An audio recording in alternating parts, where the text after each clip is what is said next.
welcome to the April issue of Chaparral. I am here again as your co-editor, Aisha Gayton, pronouns she, her, hers.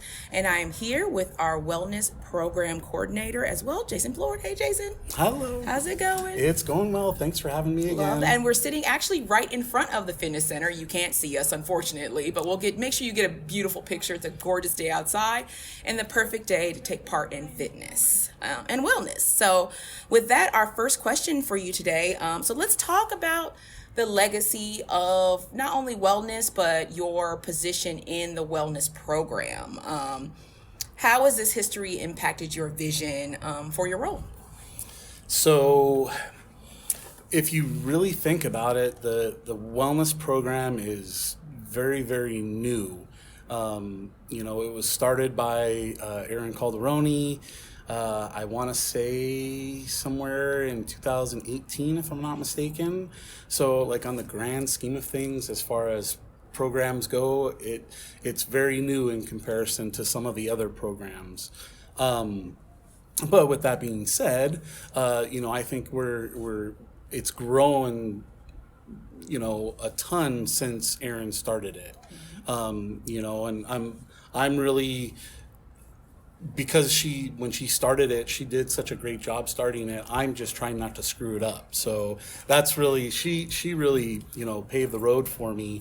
I'm just trying to drive the car down the center of the lane. So she started it all, and I'm just, like I said, I'm trying to keep up with what she started. Okay, so some of it is acknowledging the effort that we've had here on campus around wellness. I mean, are there some specific aspects of it that you've seen grow in the time that you've been in this position that you're really pleased about, or or maybe was something that perhaps when you came on in the very first place, you and Aaron probably didn't see as a thing yet, and now has kind of come to fruition? Absolutely. I think the biggest thing, and it was actually somewhat forced upon us because of the pandemic, was the mental aspect of wellness. Mm-hmm. Okay, everybody talks, when you think wellness, you think coming to the fitness center or playing sports or things like that. But a lot of people tend to forget that wellness also includes not only your body but your mind as well.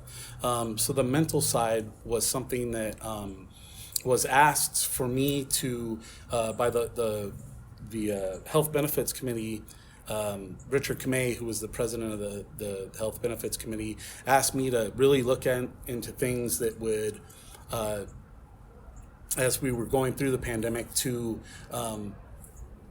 exercises that would help with mental health.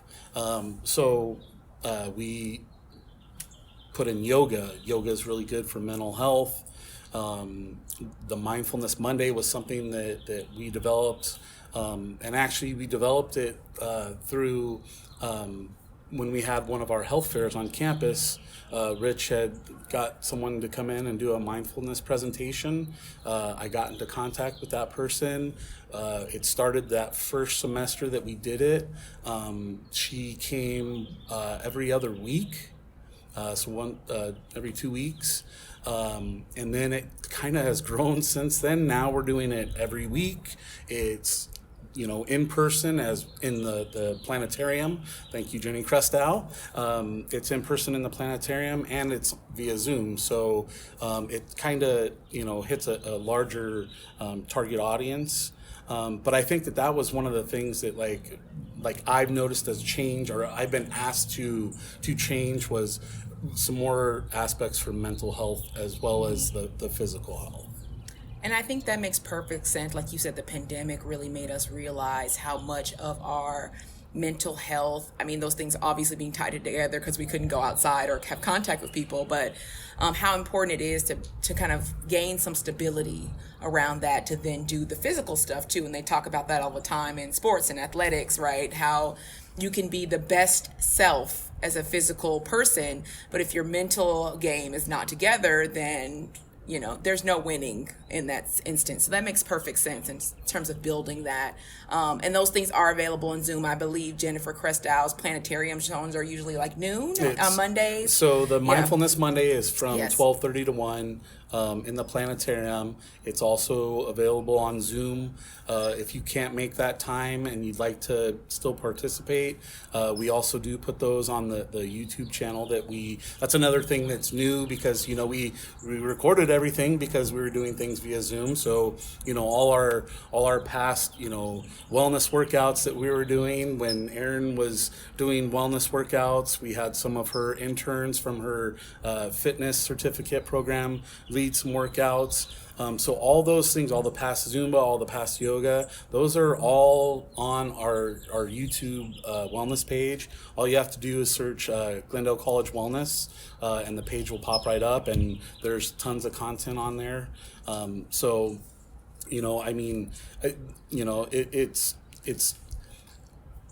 I guess it was kind of a blessing in disguise, because yes, the pandemic, it was terrible, whatever. But some great things have come about it. The Mindfulness Monday, the Glendale College YouTube page, Wellness YouTube page. So it's if you can't come 12:30 to 1 in the planetarium, or you can't be on the live Zoom at that time, you can always go to the Glendale College YouTube Wellness page and go through the exercises that the mindfulness facilitator leads us through. Mm-hmm. And I just like to reiterate too, I think, like you said, the program is so new, but I think functionally how super important and how very cool it is that we have access as faculty and staff here, because we all know living in LA, wellness is such a big thing. I mean, it's a at this point, billion-dollar industry. And we have access to something essentially for free as just part of being a part of this community that we're in. So that's just another, as always, we always ask that you come and take part in any way you can, whether it's through the Zoom or by showing up. I know we also have one-off sports events sometimes where faculty come and staff come and play each other. Even if it's something like that, if you can't commit to the full program, just be involved in whatever way you can, because there's a lot going on over here. So with that, what is one thing you would like to see continue? Not as you leave the position, perhaps, but even something that you just think would always be a help to folks in terms of fitness and wellness here at GCC. I think something that I would like the program to continue, because because it's a newer program, sometimes the newer programs are the first ones to get cut, especially when the financial times that we're in right now. And I'm not really worried about it getting cut, because I think that we've proven initially when this was started that it was kind of like a pilot program, and they wanted to see, how it would actually work. If it would actually work, and I think it's worked, it's grown. I would still love to see it grow more. That's just I think everybody that's involved in programs wants to see their program, build up more, and so I'd like to see it continue. I'd like to see it, build up more. Obviously, if we had some more budget, which I know is hard right now, we could add some more offerings. Maybe even have like an assistant person that could help out with doing some offerings, because I'm limited, one person trying to do, and there's been people that have given me lots of good ideas, but it's hard to try something new when I only have a limited amount of hours that I can try to get something done. So that's something that maybe in the future I'd like to see. I'm going to try to coordinate with our wellness advocates.